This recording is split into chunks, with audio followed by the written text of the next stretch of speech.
Welcome to the Cordillera State Institute of Technical Education main campus located at 80 Military Cut-Off. This is formerly the Baguio City School of Arts and Trades. So dito sa atin, meron tayong mga programs like the institution-based training and the community-based training. So ang institution-based training, ito yung mga kinakandak natin dito sa ating institution. And ang community-based training, ito yung mga kinakandak natin, pwede tayong ikandak dyan dito sa community, like what we are doing now. Especially ngayong Women's Month, maraming request ang ating mga kababaihan for trainings. Kaya nandito kami sa Dominican Mirador para magpa-training. And itong community-based training, it's a customized training kung ano ang need ng community. So this ito rin hindi lang mga kababaihan but also for out of school youth, itong gustong matuto ng mga skills and para at least gamitin din nila for employment. Thank you. Okay. Yes. Good morning. Andito tayo ngayon sa Barangay Hall. Dito namin ginanap yung baking class namin. Yun ang inano. Dahil lang puro Station 1. Sila ang nag-sponsor ito. Kaya ako naman as kapitan, tinanggap ko, grab ka agad dahil ito nga yung tutulong sa amin mga kababaihan. Ngayon Women's Month, di ba? March.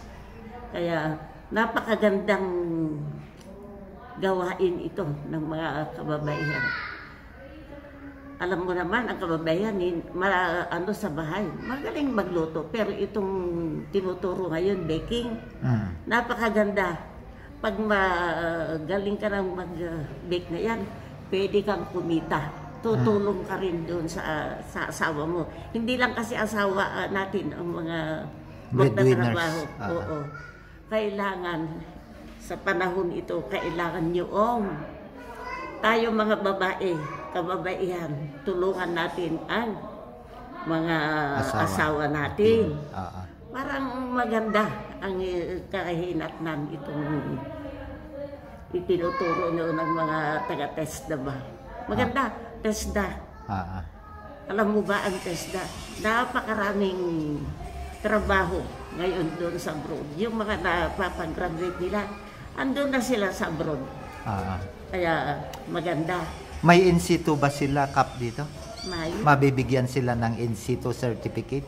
Oo, mabibigyan. Pagkatapos, maraming nakalista dito. Nung last week pa, nagpapalista. Pero yung iba, wala.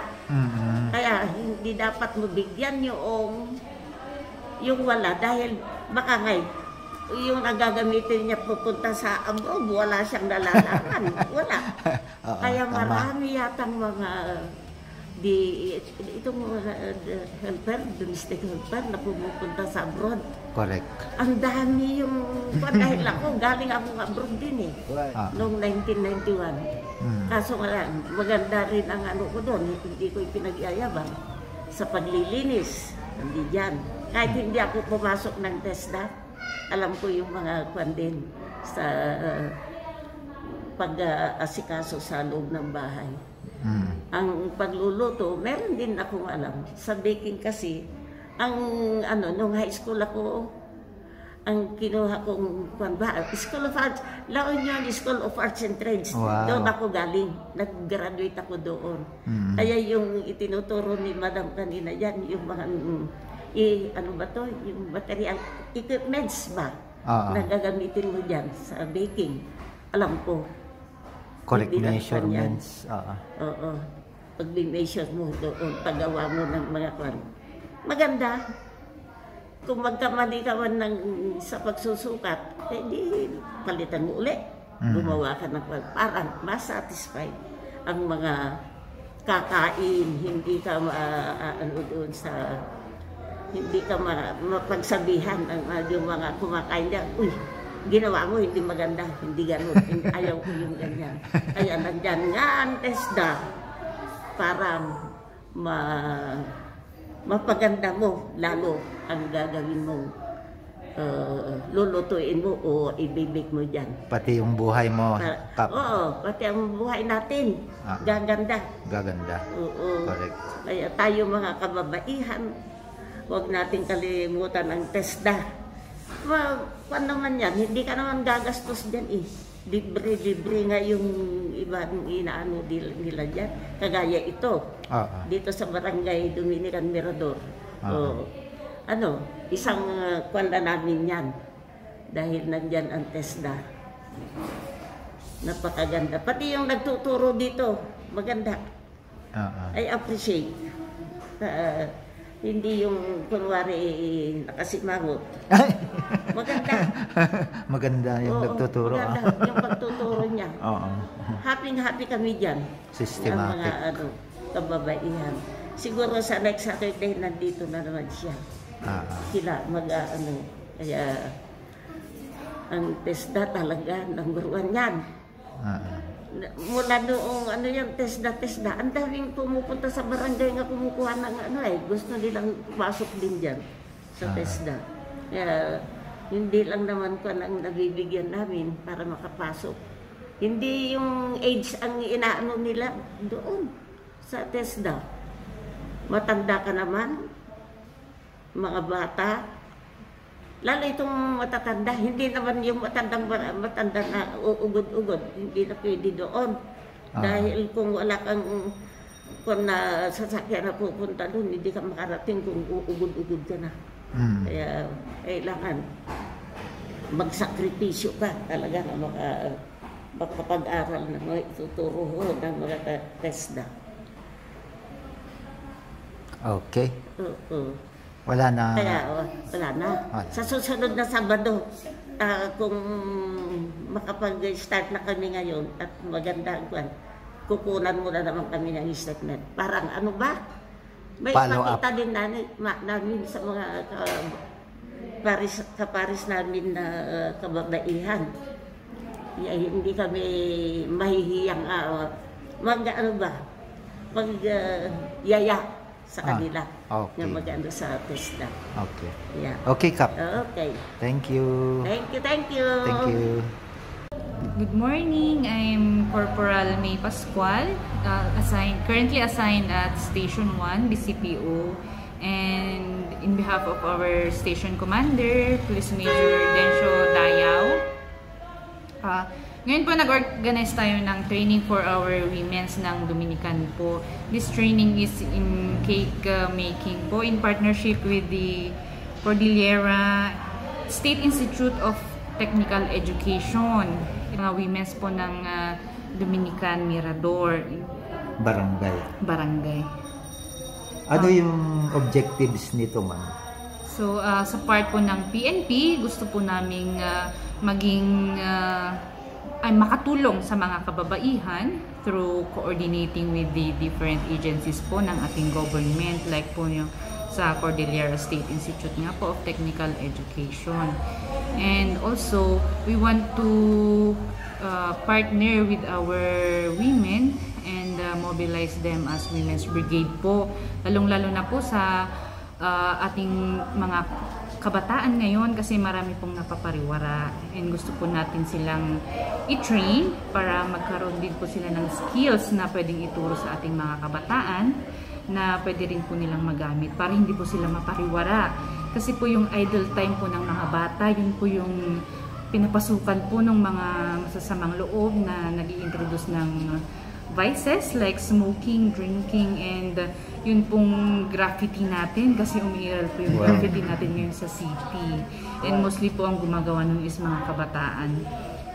And yun po ang gusto nating i-target para po yung mga kabataan natin is magkaroon po ng other hobbies or interest aside from just going with their mga barkada na iba ang tinuturo. Quality time. Yes. Maging productive sila. Yes po. Gusto rin po nating magkaroon yung mga kabataan ng quality time with their parents, and especially po na mga nanay po yung nasa bahay na usually naiiwan. And most especially po kasi Women's Month po ngayon, gusto po nating i-empower ang mga kababaihan na hindi lang po pangtahanan ang kanilang role. Gusto rin po natin silang i-empower na magkaroon ng business and ma-improve po ang kanilang skills. Kasi matataas kasi ngayon naman ang mga bibilhin, kaya Yes. parang additional income Yes, sa gusto po kanila. natin silang magkaroon ng additional income para hindi lang po sila aasa sa isang income sa isang bahay. Parang multi-skilling. Yes, multi-skill. And itong training po kasi is magkakaroon sila ng trainings, certificates, NC2 from Wow. TESDA. At Ang pwede galing, po ah. nilang magamit yun sa pag-apply ng trabaho. This training kasi is we have organized this specifically for our women kasi nga po Women's Month.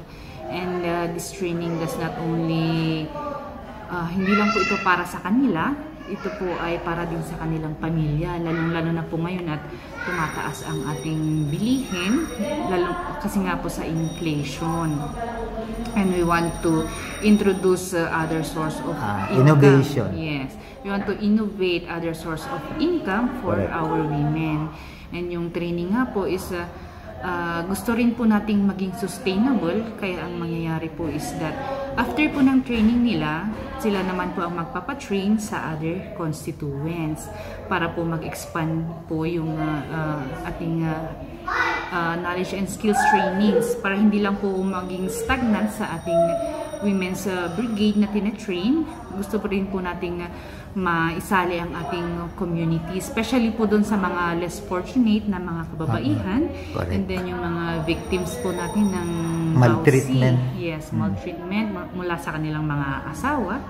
Gusto rin po natin silang ma-empower through our trainings and programs.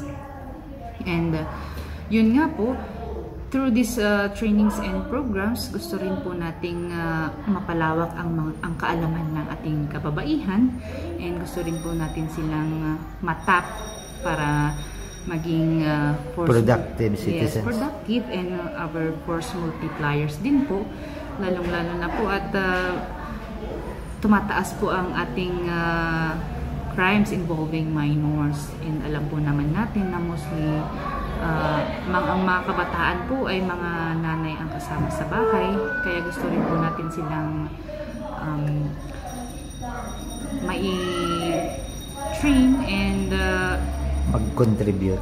mag-contribute para po sila na po mismo, kung may makita po silang mga kabataan gusto po, ay pwede po nilang imbitahin para sumali din po sa ating trainings and programs, para hindi, and sila na po mismo ang magti-train, hindi na po natin kailangan umasa po sa ibang government agencies. So gusto po natin maging sustainable yung trainings, hindi lang po Magiging self-reliant sila. yes, maging self-reliant sila para hindi na lang umaasa sa ibibigay ng Gobyerno.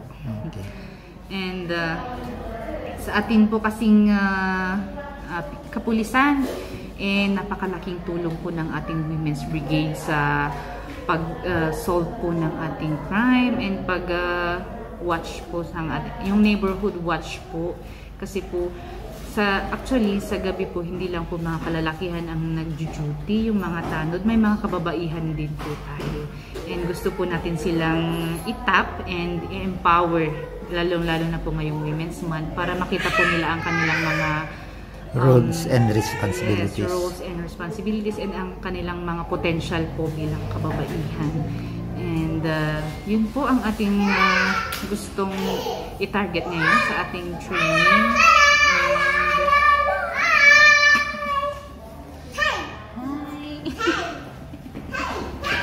And so, yun nga po, hopefully magtuloy-tuloy po yung ating program with the other 12 remaining barangays.